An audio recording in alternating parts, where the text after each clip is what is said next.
Merci à tout le monde pour votre présence et surtout merci à toi Emmanuel. Alors pour l'audience, Emmanuel va se présenter rapidement, mais voilà, c'est quelqu'un qui a plus de 15 ans d'expérience aujourd'hui, qui a toujours eu des fonctions produits partout où il est allé, qui a également monté des boîtes, donc profil entrepreneur, qui va nous raconter un petit peu justement comment est-ce qu'il a pu développer son instinct produit au fil de son parcours et vous donner aussi des tips pour que vous en fassiez de même.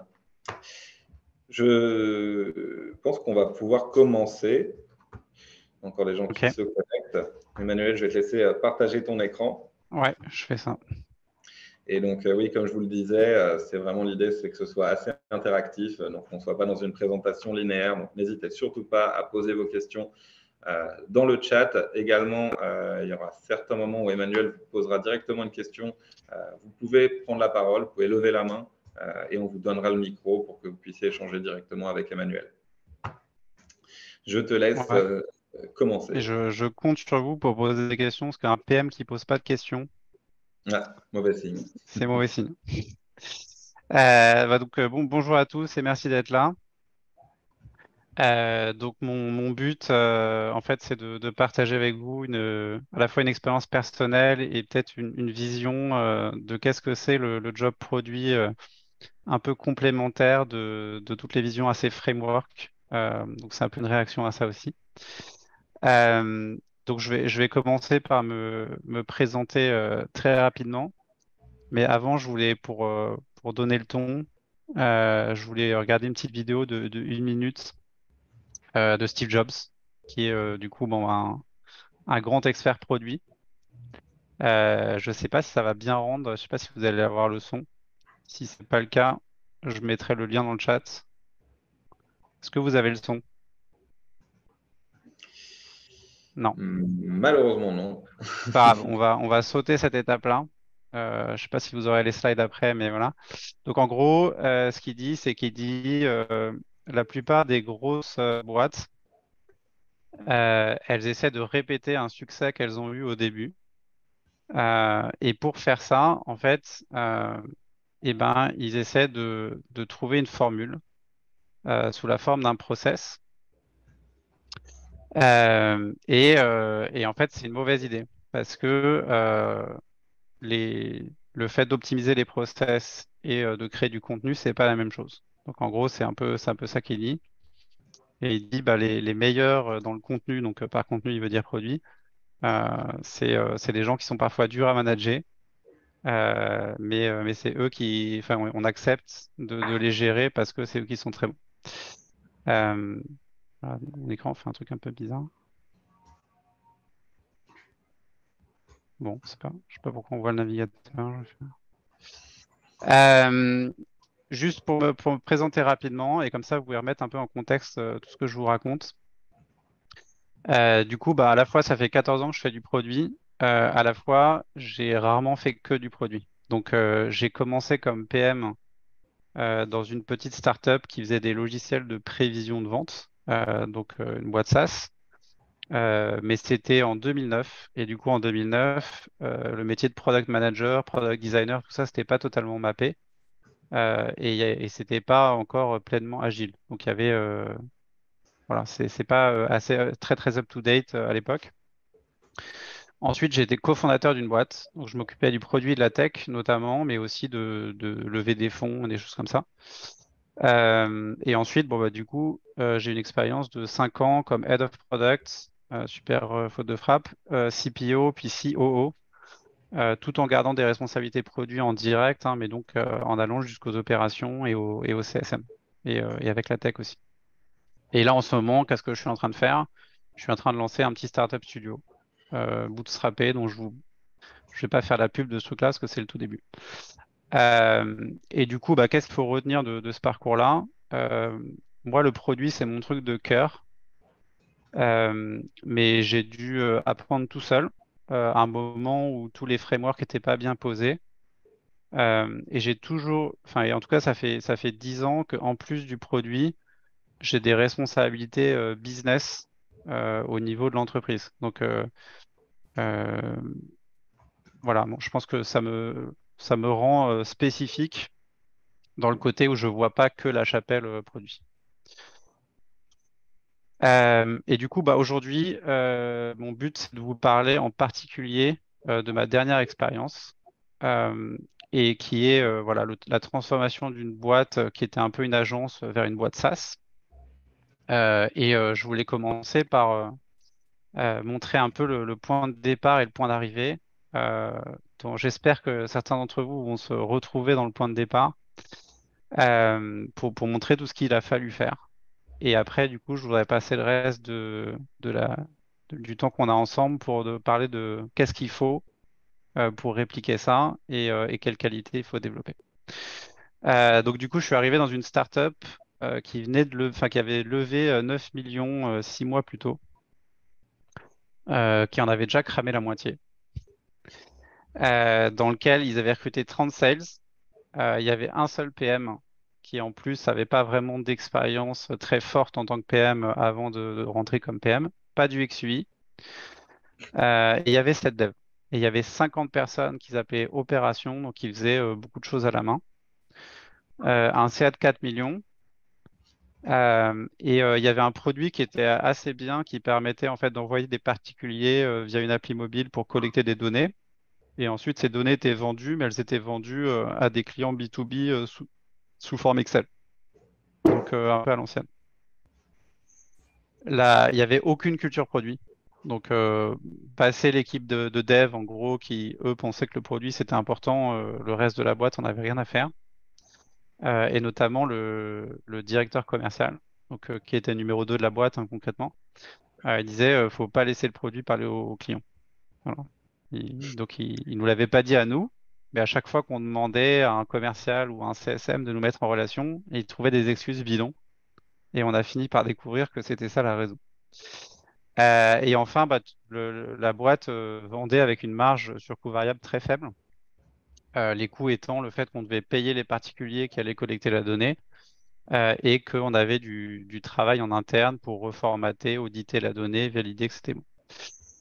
Le point d'arrivée, après du coup 5 ans de loyaux services, c'est qu'il n'y avait plus que 4 sales, mais qu'à 4, ces sales faisaient 10 millions de CA récurrents. Il y avait une équipe produit, donc 4 personnes, plus il y avait un stagiaire, un alternant, donc 6 personnes, 11 devs, et les opérations étaient passées de 50 à 12. Donc sachant qu'il y en a plein qui sont partis dans d'autres services, le but n'a pas été de virer tout le monde. Donc rien à voir comme typologie d'entreprise. On a sorti 2 nouveaux produits. Donc une plateforme SaaS qui a remplacé les deliveries et qui a donné de la valeur ajoutée à la donnée qu'on délivrait. Et on a repackagé toutes les technos qu'on avait fait dans une app B2B pour les forces de vente. Je veux pas trop rentrer dans les détails de qu'est-ce que faisait le produit, qu'est-ce que machin, parce que c'est pas totalement l'objet. Mais en gros, l'idée principale qui a été suivie, c'est de dire comment est-ce qu'on va donner les outils aux clients pour utiliser la donnée qu'on livre et rentrer dans leur use case core business pour que notre plateforme devienne un outil indispensable. Et voilà. Donc, et surtout, la boîte est devenue rentable et on a réussi à faire des marges 4 fois plus grosses que 5 ans plus tôt, avec un mélange d'optimisation dans les coûts, mais donc notamment via des algos et tout un tas de choses, mais aussi dans le fait qu'on arrivait du coup à pricer un produit premium plutôt que de faire la guerre des prix en proposant un service pas différencié. Alors je vois qu'il y a quelques commentaires, donc je ne sais pas s'il y a des questions. Alors, pour l'instant, non, c'est principalement des gens qui disaient hello, mais en tout cas, moi, je tiens quand même à Hello à vous souligner, aussi. on parle beaucoup d'impact chez Product Crew et on essaye un peu de transmettre cette valeur. Là, je pense que vous en avez un exemple très concret de l'impact que peut avoir justement le recrutement d'un bon profil produit qui va au-delà de juste shipper la bonne fonctionnalité, mais vraiment, voilà, quand on parle de transformation produit, là, je crois qu'on a un exemple très concret. Ok, et du coup, comme vous avez pu imaginer, vu le point de départ et l'absence de culture produit, c'était un peu la guerre. Et du coup, moi, voilà, on va parler de ça, et j'espère qu'il y a des gens dans l'auditoire qui sont dans les mêmes situations. Mais je pense que voilà, le but, c'est aussi de généraliser un peu et de donner des billes à des gens, quelle que soit leur situation. Alors, je voudrais commencer avec des choses des questions assez ouvertes.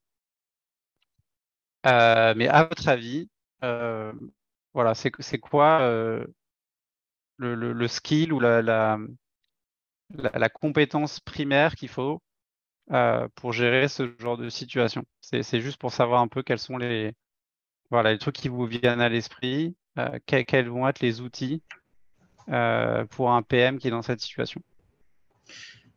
Oui, donc dans le chat, n'hésitez pas à répondre en pensant bien à mettre tout le monde pour que tout le monde puisse voir votre réponse. Et également, s'il y en a qui veulent prendre la parole, prendre le micro, vous pouvez lever la main sur, sur Zoom et on vous donnera la Donc, c'est le parole. droit de lever la main pour dire, je sais pas, mais je suis déjà pas d'accord avec ce que tu racontes. J'adore les Et objections. dans les réponses, pour vous mettre un peu dans la bonne direction, mais je crois que vous l'avez compris, c'est beaucoup plus côté soft skills.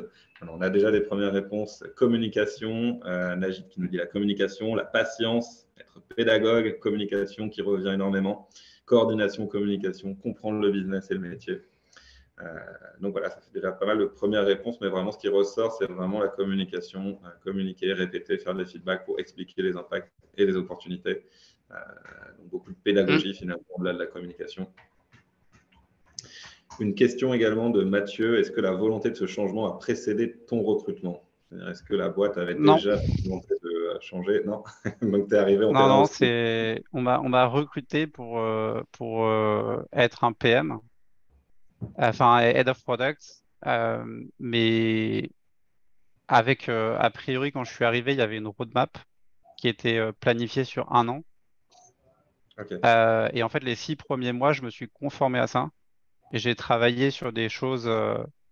J'ai fait un travail à moitié de R&D, puis à moitié d'exécution sur des choses qui venaient pas de moi. Ces choses-là ont foiré, et du coup, après, j'ai eu carte blanche. Ok. Donc là, Mais non, je n'ai pas du tout été recruté pour ce que j'ai fait. ok. Mais en tout cas, là, je pense qu'on peut passer à ta réponse. Il y a également Corinne qui nous disait, voilà, poser la question au senior management, quelle est la vision produit, quelle est la problématique du client. En tout cas, curieux de voir ce que tu Ok. Et conseilles. ben alors, j'apprécie beaucoup parce que du coup, on voit on est tous un peu d'accord. Mais le fait que il y a beaucoup de skills de communication et il y a une nécessité à comprendre l'ensemble du business. Euh, donc, c'est un truc qu'on va aborder. Euh, Moi, j'ai choisi de présenter les réponses en partant sur une citation de Marty Kagan. C'est bien la première fois que je vais être enregistré en train de citer Marty Kagan. Mais je trouvais ça marrant. Donc, il dit comment est-ce que les super boîtes produits gèrent la complexité. Donc, des first principles. Je ne sais pas si ça vous parle, les first principles, mais en gros, c'est un peu des principes fondamentaux que vous utilisez comme brique de construction pour vos décisions. Le fait de réfléchir et le fait de parler. Donc, je trouve que c'est un résumé pragmatique. Et du coup, on va suivre ça. Et on va commencer par les first principles. Et donc, pour ça, on va se mettre un peu en situation. Donc, je pense que c'est une situation qui est hyper courante, voire qui est toujours vraie. Euh, à savoir qu'on est un peu short sur la discovery. Donc, on n'a pas tous les éléments qu'on aimerait avoir.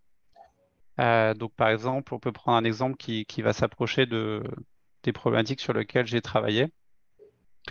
Euh, on sait que voilà, on fait une discovery, on livre la donnée en Excel, on connaît tout un tas de limites d'Excel. Quand on parle aux gens d'une plateforme, eh ben, ils trouvent ça très bien, mais en même temps, ils disent j'aime bien Excel quand même. Donc, est-ce que vous pouvez mettre un bouton pour télécharger les données au format Excel? Euh, et on se dit bon,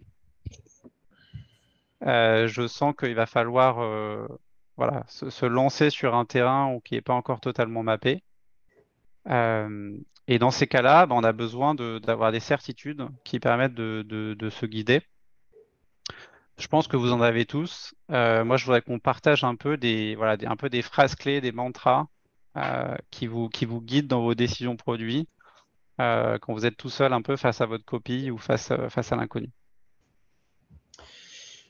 Alors, on a déjà les premières réponses. On a Mathieu qui nous dit prioriser. Prioriser selon ce qui rapporte le plus, c'est trouver les utilisateurs les plus importants.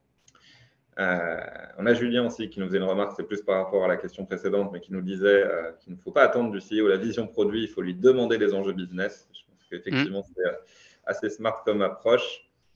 Jean-Luc qui nous dit de demander pourquoi, le why, qui est très important, qui revient beaucoup. Julien également, why, what, who. Quel est l'impact, la valeur, l'utilité? Ok, alors ça, c'est des questions. En fait, c'est pour un peu faire la discovery ou creuser. Euh, moi à ce stade-là, je voulais plus parler de... Parce que les questions, c'est plus dans la dernière partie ce que j'ai appelé talking. Mais un peu, vous êtes face à une idée et vous devez la juger. Donc moi, je vais donner un peu mes principes à moi. Ce que j'aimerais, c'est que ça fasse une réaction et que quelqu'un, du coup, voilà, ayant vu les miens, réagisse et peut-être soit pas du tout d'accord ou propose d'autres principes. Mon premier principe, euh, et j'ai mis je pense, dans l'ordre d'importance, c'est de penser à long terme. Je pense que tous les gens qui ont un peu d'expérience dans le produit ont vécu la situation de regarder en arrière, se dire, putain, il y a 2 ans, de regarder le chemin parcouru et de se dire, putain, si on n'avait pas fait tout un tas de trucs inutiles, on aurait pu faire tout le chemin en 6 mois seulement. Et encore 6 mois, je pense que je suis gentil. Donc, moi, ce truc-là, ça me traumatise à chaque fois.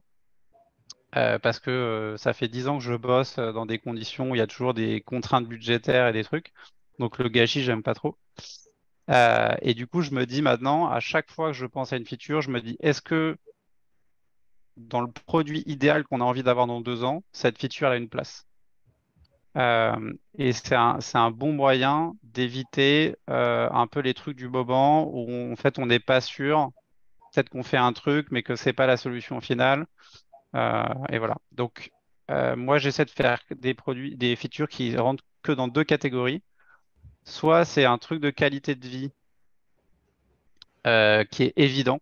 Donc, il y a un truc qui fait perdre du temps, il y a un truc qui ne marche pas, les utilisateurs se trompent ou je sais pas quoi, sur une feature très utilisée. Ou alors, c'est une feature qui fait partie du produit idéal dans 2 ans. Euh, voilà. Donc, c'est une petite règle parce que je trouve que un PM qui arrive à pas faire développer des features qui seront pas conservées dans le produit, c'est le plus gros axe d'amélioration sur la performance parce que du coup, on leverage le temps de dev bien mieux. Deuxième point, donc ça c'est un peu du SaaS, mais faut créer la valeur plutôt que de faire plaisir. Donc ça c'est un truc que j'utilise pour me rassurer quand il y a un utilisateur qui veut que je fasse quelque chose, et moi je sais grâce à mon expérience que si je lui fais c'est la chose qu'il demande, en fait ça va pas marcher. Et après du coup il va m'en vouloir parce que la solution était pas bonne.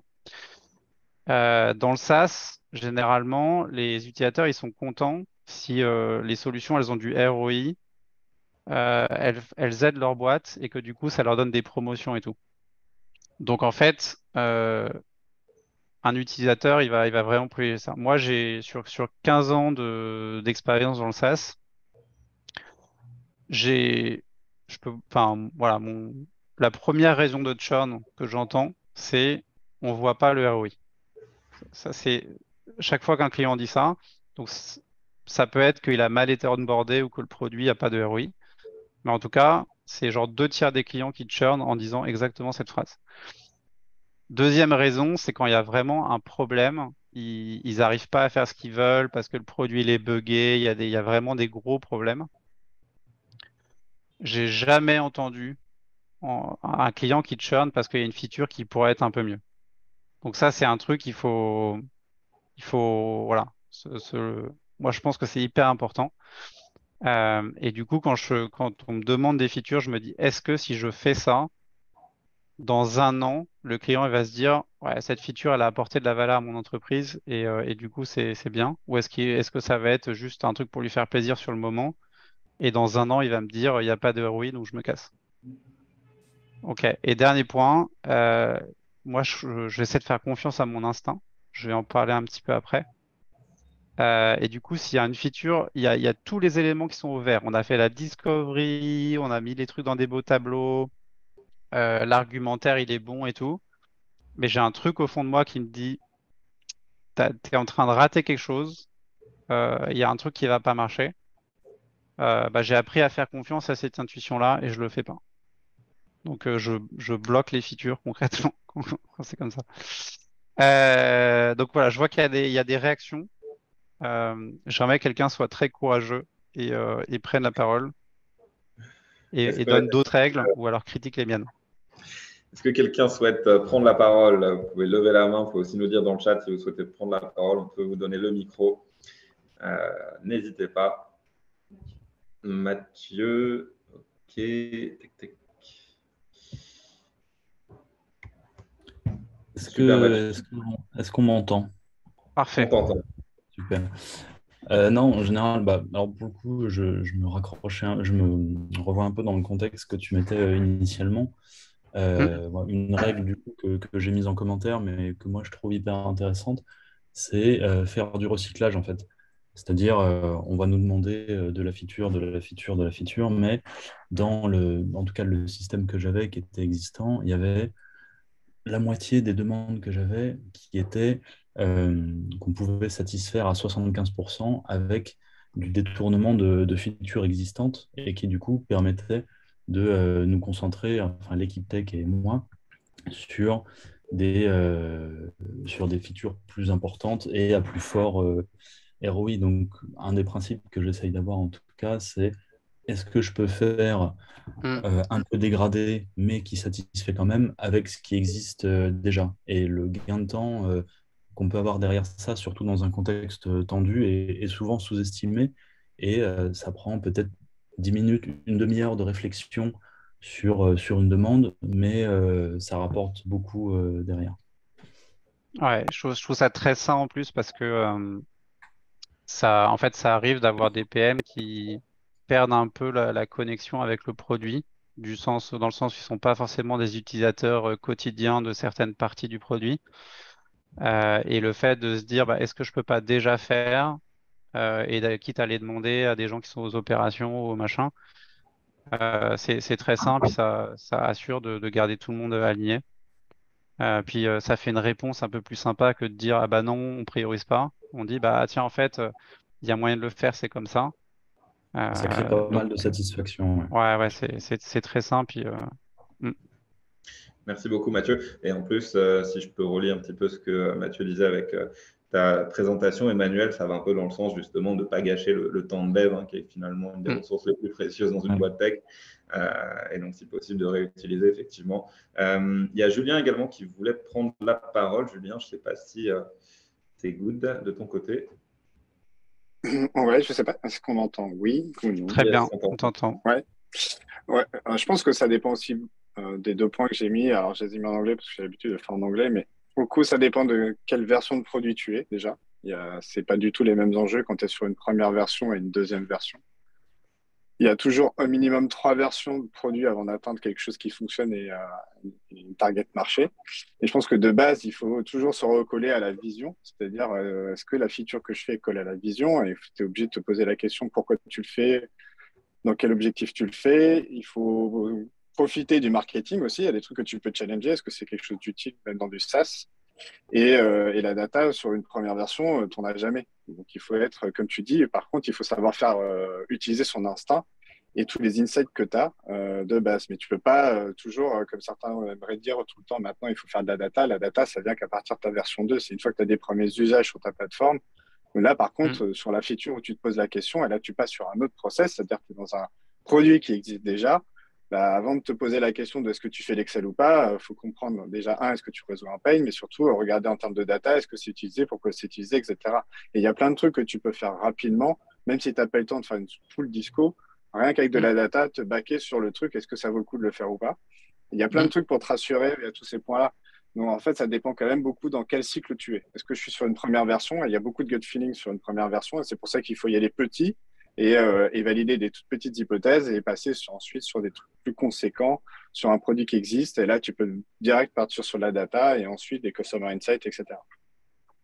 C'est Ouais. le process que Je trouve j'utilise que en fond. le point de la vision, en fait, je pense, ta façon d'exprimer mon premier point, qui est de dire, en fait, faut savoir où est-ce qu'on va et faut se rendre compte de est-ce qu'on empique des briques qui construisent la vision ou est-ce Oui, qu'on est en train exactement. de s'en écarter. Et du coup, faire cet exercice de dire d'aller voir loin dans le futur pour sortir un peu de sa semaine, de la dernière personne qui râle et tout, c'est vachement bien. Sur les datas, totalement d'accord. En fait, c'est assez basique, hein. Il faut itérer, être agile sur les datas aussi. Donc, quand on développe une petite feature ou un MVP sur un nouveau produit, on va pas tout de suite mettre des tags partout sur Google Analytics et machin et trucs, parce que sinon on en a pour plus longtemps de collecter la donnée que de faire le produit. Donc, et puis ça va changer 10 fois, donc ça va être l'enfer. Donc il faut y aller petit à petit. Et plus ça va, bah, plus l'instinct est complémenté par la data. Mais justement, j'ai un point sur l'instinct après, donc je vais pas creuser. Mais merci, totalement d'accord avec toi, Julien. Merci beaucoup, Julien. Je vous propose de continuer, effectivement, parce que le temps passe, même si malheureusement, je pense Ouais. qu'on pourrait faire durer cette présentation bien plus longtemps. C'est très intéressant. Ok, donc ça c'est un peu ambitieux, mais je voulais partir de la capacité à réfléchir, du coup avoir de l'instinct aussi. Et tout simplement, ben, en tant que PM, mais en tant qu'humain en général, comment est-ce que tu développes ça? Et comment est-ce que tu vas en fait muscler cette capacité? Euh, donc, l'idée, ça serait voilà, de partager un peu si vous avez des tips et des trucs. Comment est-ce que vous affûtez votre capacité à réfléchir et vous essayez d'affûter vos instincts produits?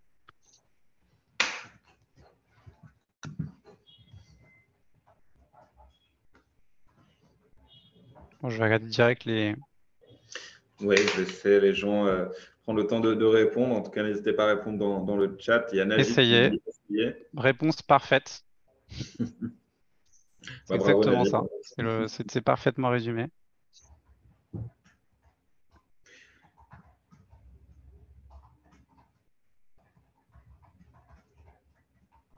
En confrontant tôt.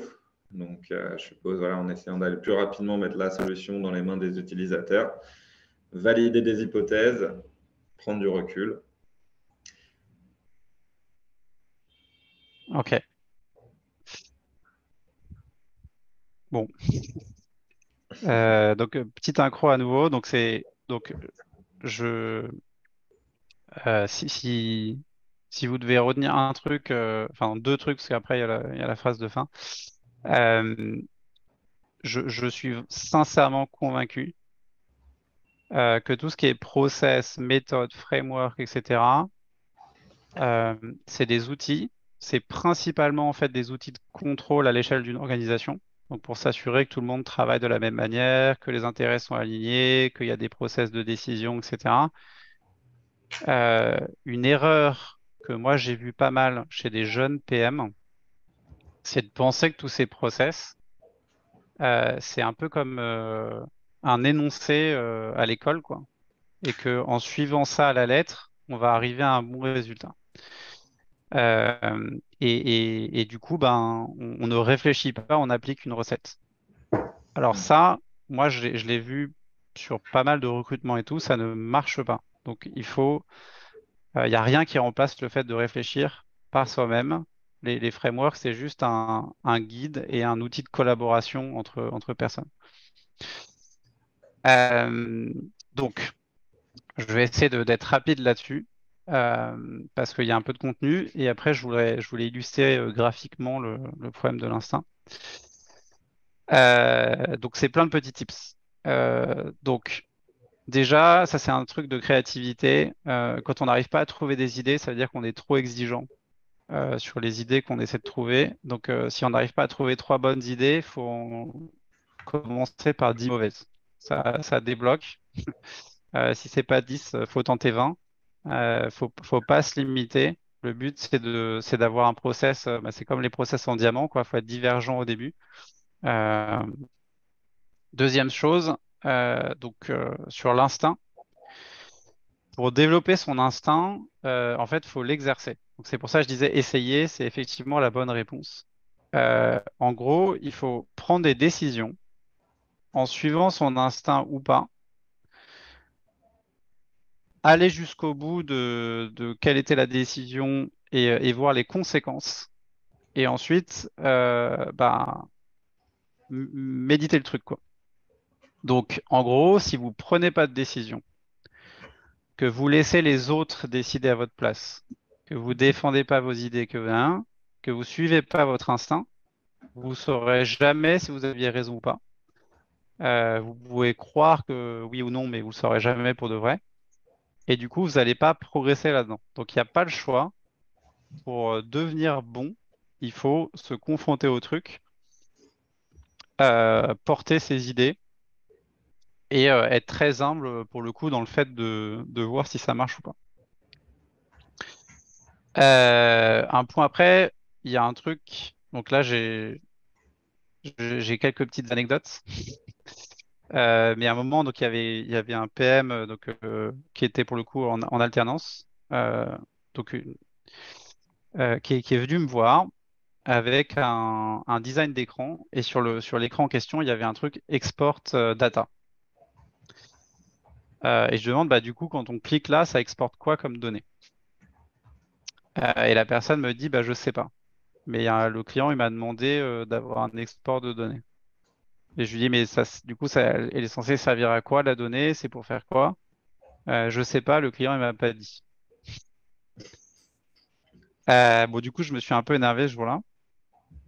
Euh, et je me suis dit et je lui ai dit mais si toi tu sais pas et juste tu mets pas ta compréhension, tu mets pas de valeur dans le truc et juste tu exécutes, qui est en train de décider? Est-ce que c'est l'utilisateur? Est-ce que c'est le développeur? Est-ce que c'est le machin?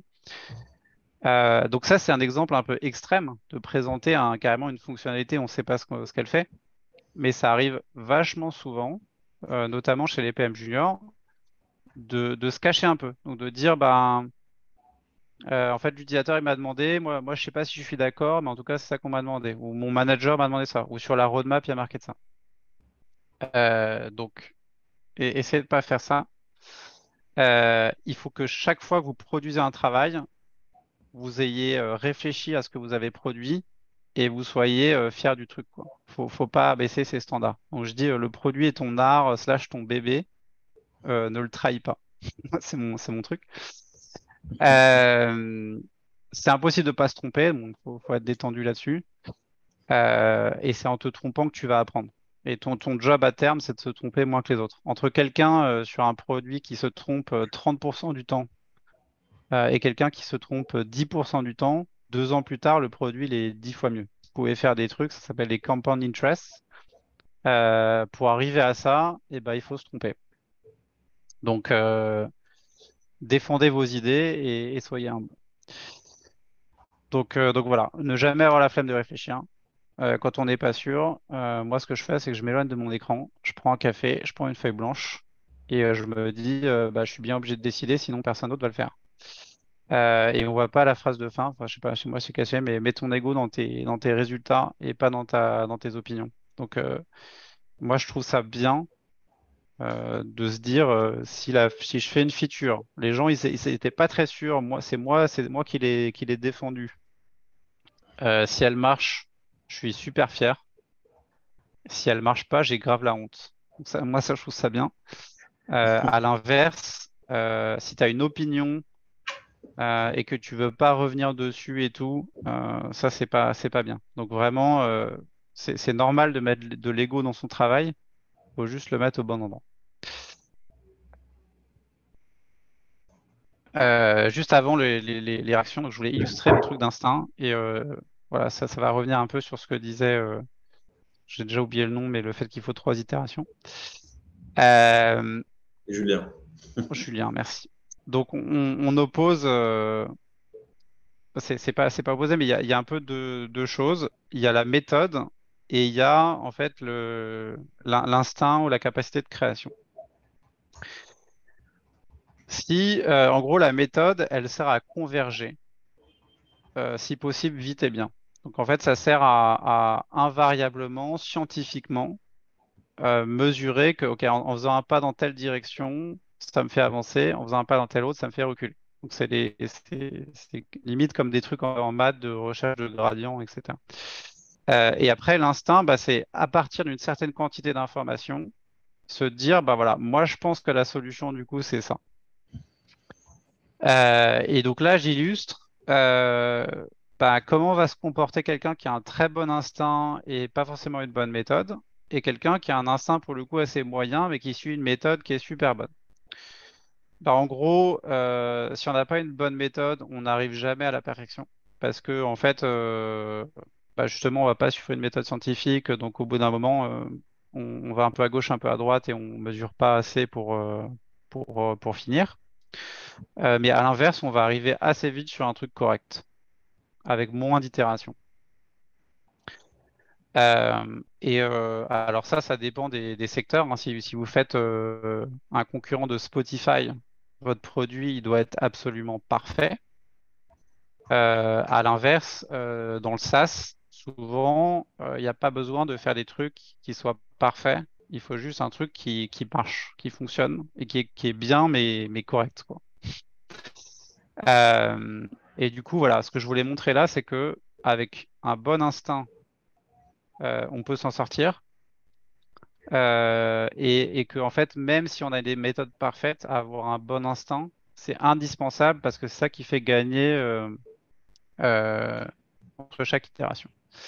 Et alors là, donc ça devient illisible, mais en rouge, ça, c'est ma conviction de qu'est-ce qui se passe si tu as une bonne méthode, mais un mauvais instinct. En fait, tu vas itérer, tu vas voir quand tu fais des erreurs, mais à chaque fois que tu vas devoir tirer les leçons des données que tu as pour prévoir la prochaine solution, même si tu fais de la B-testing, tu vas pas avancer parce que tu vas systématiquement en fait tester des trucs qui sont moins bien que l'existant.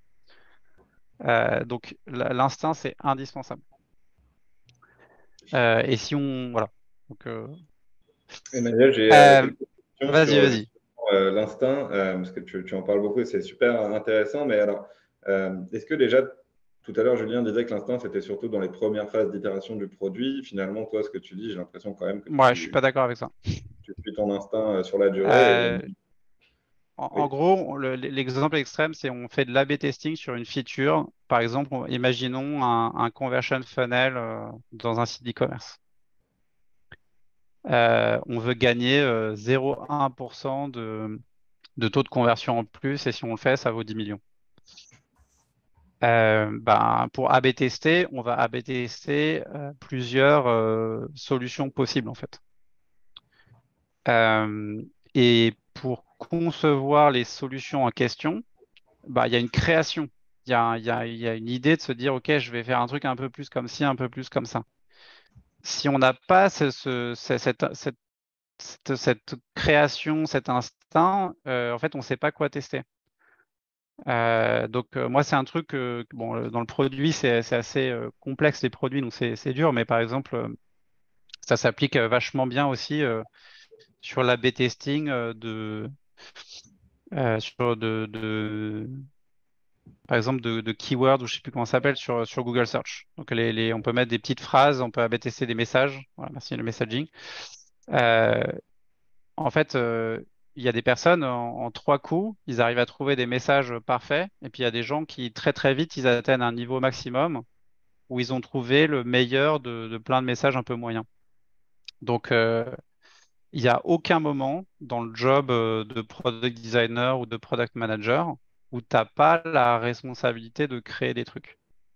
Et du coup, bah, c'est pas opposé. Tu peux être très très bon sur la méthode, mais il faut être très très bon sur l'instinct aussi. Et c'est là que tu vas le plus vite pour passer du point de départ à un point d'excellence. Donc c'est complémentaire. Et voilà, comme en fait les gens qui parlent du produit et qui ont de la portée, donc les Marty Kagan et compagnie, c'est les gens qui sont très seniors, qui managent beaucoup de personnes, qui veulent vendre leurs services à des grosses organisations parce que c'est elles qui ont du fric. Du coup, ça parle beaucoup de framework. Et ça parle beaucoup de la partie qui est contrôlable, qui est les process et qui est les trucs. Euh, Mais il y a très peu de discussions sur comment est-ce que tu deviens bon créateur, en fait. Est-ce qu'il y a une recette à ça? Donc voilà, moi je suis convaincu que c'est complémentaire et je préfère bosser avec un PM qui a un bon instinct et une mauvaise méthode parce que en 2 mois, je peux lui apprendre la bonne méthode. Faire développer à quelqu'un un bon instinct, ça met des années. Très intéressant. Et comment est-ce que tu fais pour éviter justement, je ne sais pas si ça t'est déjà arrivé de suivre ton instinct par rapport à de la data qui te disait par exemple un peu l'inverse et de vouloir tout de Ouais. même suivre ton instinct. Comment est-ce que tu fais pour éviter que ton instinct ne devienne pas de la mauvaise foi en bout de course? Alors c'est très dur. Ça arrive tout le temps en fait parce que la data, tu peux lui faire dire un peu ce que tu veux. Tu as toujours, dans toutes les statistiques, tu as des problèmes de causalité. Donc, par exemple, tu vas mesurer que, euh, j'en sais rien, les utilisateurs qui payent sur ta plateforme, c'est très corrélé à l'utilisation d'une feature particulière. J'en sais rien, tu vois, tu fais une mesure comme ça, je sais pas si c'est très pertinent. Euh, et en fait, soit ça peut être parce que c'est la feature qui fait qu'ils décident de payer, soit c'est parce que, j'en sais rien, les utilisateurs qui payent, ils sont psychologiquement plus compliant et du coup, ils font le process comme il faut. Tu as tout le temps des problèmes comme ça. Donc, il y a toujours une interprétation. Et effectivement, si tu vas trop loin là-dedans, tu t'en sors pas. Donc, c'est pas évident de voir la différence. Le mieux, c'est de discuter avec d'autres personnes. Donc, tu as une intuition. Donc, tu te dis, moi, je pense qu'il y a peut-être un problème. Faut aller tester, on aller discuter avec d'autres personnes. Est-ce qu'ils sont un peu d'accord avec toi? Est-ce que eux, ils restent sur les dotés en non, t'as tort? Si tu es seul avec ton idée, que personne n'est d'accord avec toi, qu'avec tes meilleurs arguments, tu convaincs pas, ben, admets que tu as tort et voilà. Si tu arrives à convaincre les gens, c'est qu'il y a quelque chose. Merci beaucoup, Emmanuel. On approche de la fin, donc je crois qu'il te reste 2 slides. On va Ouais. les terminer pour Donc pouvoir. ça je vais lâcher, mais juste là-dessus, moi je conseille aux gens de sortir un peu du produit et d'aller se renseigner sur l'entrepreneuriat, sur les sales, sur tout un tas de choses, le marketing, des méthodes de créativité et tout. Parce que voilà, PM, c'est un truc de soft skill principalement, moi je trouve, et il faut être un humain polyvalent. Donc il y a quelques références, je ne sais pas si vous aurez la presse, mais vous pourrez aller voir ces différentes lectures et écoutes. Euh, donc terminons par le côté talking. Donc là, je suis pas sûr que si je pense qu'on a le temps Oui, on a de le temps, on a laisser le les gens temps. réagir avant que je donne un peu mes pistes à moi, puis après on aura une discussion un peu plus ouverte. Du coup, vous avez une discussion avec voilà, une personne très importante chez un gros client. Euh, voilà, posons juste cette question-là. Qu'est-ce qui est important pour que le code soit réussi? Donc, qu'est-ce qu'il faut créer ou obtenir dans le call pour que le call soit réussi? Pareil, n'hésitez pas, si vous voulez prendre la parole, on peut vous la donner. Donc vraiment, qu'est-ce que vous préparez en tout cas en amont de ce call pour pouvoir le réussir? Et ta deuxième question, Emmanuel. Ouais, c'est ton CEO vient de voir avec sa dernière idée du jour. Donc, il sort d'un call, il a une mauvaise idée. Moi, ça m'est arrivé pendant des années. Comment est-ce que tu fais pour pas le faire? Ça, je pense que c'est vraiment une situation que beaucoup de PM vont reconnaître dans leur boîte. Le CEO qui vient avec l'idée du siècle qu'il a eue Mhm. la veille au soir. Ok, alors il y a Mathieu qui nous dit pour ta première question, laisser parler la personne un maximum, la mettre en confiance. Ça, c'est une bonne technique de sales au passage. Mhm. Comprendre le besoin qui se cache derrière. Excusez-moi, j'espère que ça ne vous perturbe pas trop. On a des sirènes malheureusement qui passent dans la rue. C'est pour rappeler le timing. Ouais, Euh, écouter la personne, c'est totalement d'accord. C'est un de mes deux éléments de réponse. et écoute, bah, je te laisse peut-être commencer par Ok. présenter Bon, tes, euh, du coup, juste s'il fallait répondre comme ça, moi, ce qui est important, ce que je donne comme conseil, généralement, je dis, il faut deux trucs. Il faut créer une bonne relation et avoir une next step où on se reparle. Si tu réussis ça, c'est bon, tu as réussi ton call. Euh, et, euh, et la deuxième, donc ça, je vais développer avec mon slide d'après. Euh, mais en fait, on ne peut pas se cacher dans une méthode, il faut juste être crédible dans sa réponse. Donc, en gros, euh, PM, en grande partie, donc il y a des... moi, je compare assez souvent ça aux sales. C'est un métier où il y a des techniques, il y a des méthodes, il y a des frameworks, mais c'est un métier de soft skills. Donc, un bon PM, c'est quelqu'un qui parle à tout le monde, qui arrive à convaincre, qui arrive à rassembler, qui arrive à machin, qui arrive à être crédible. Les boîtes où les PM sont pas très sympas, ils ont pas trop leadership, ils se cachent derrière des process, ça fout très vite la merde. Donc, j'ai essayé de résumer ça. Euh, mais donc, les trucs les plus importants, les deux plus importants, c'est des trucs de sales. Donc, c'est le rapport building. Donc, je vais pas donner une masterclass de rapport building. Moi, je donne juste ma technique à moi. Moi, j'essaie de jouer sur mes forces. Je suis quelqu'un qui suis assez honnête, assez curieux, je dis tout ce que je pense, concrètement. J'utilise ça en juste étant moi-même, posant des questions, montrant qu'il n'y a pas de mauvaise réponse, etc. En partageant honnêtement mes enjeux à moi, pourquoi je fais le truc, à quoi sert le call, etc. Histoire de. Mais vraiment, dites-vous qu'à chaque fois que vous avez des bonnes relations avec un client, si en plus c'est un client smart qui donne des bonnes idées, vous aidez votre boîte de 10 manières différentes. Donc, la capacité en quelques minutes à mettre quelqu'un en confiance, à créer une affinité qui va faire que vous allez pouvoir reparler à cette personne quand vous avez envie, qui va vous permettre de, voilà, d'aller au-delà de la wishlist et tout, c'est hyper important. Donc, développer ça. Et un truc qui aide bien aussi, c'est de demander de l'aide et d'être réactif en retour quand on vous demande de l'aide. Ça, c'est basique, mais ça marche avec tout le monde. Deuxième point sur lequel je vais peut-être un peu plus insister, c'est le leadership. Donc c'est pareil, hein, il y a plein de moyens d'être un bon leader. Il y a différents styles. C'est à vous de trouver le vôtre. Mais en tout cas, il y a un truc qui est sûr, c'est qu'il y a des choses qui vous décrédibilisent en tant que leader. Et que pour le coup, bah, ça, quel que soit le style, ça marche jamais. Euh, donc notamment, s'énerver, se braquer, se plaindre, être négatif et tout, ça va pas du tout. Donc là, j'ai pris deux exemples qui sont assez courants dans les discussions entre gens produits. Se plaindre des sales en mode ah les sales machin truc et tout. Ou alors se cacher derrière un process en prenant son interlocuteur soit de haut, soit en mode ah bah non, je suis désolé, j'ai les mains liées parce qu'il y a un process quelque part qui dit que je peux pas te répondre. Genre, ça marche pas parce qu'en fait, quand bien même votre process il serait parfait, la personne à qui vous parlez, elle n'a pas le même métier que vous et elle va pas comprendre cette réponse, ça va la frustrer.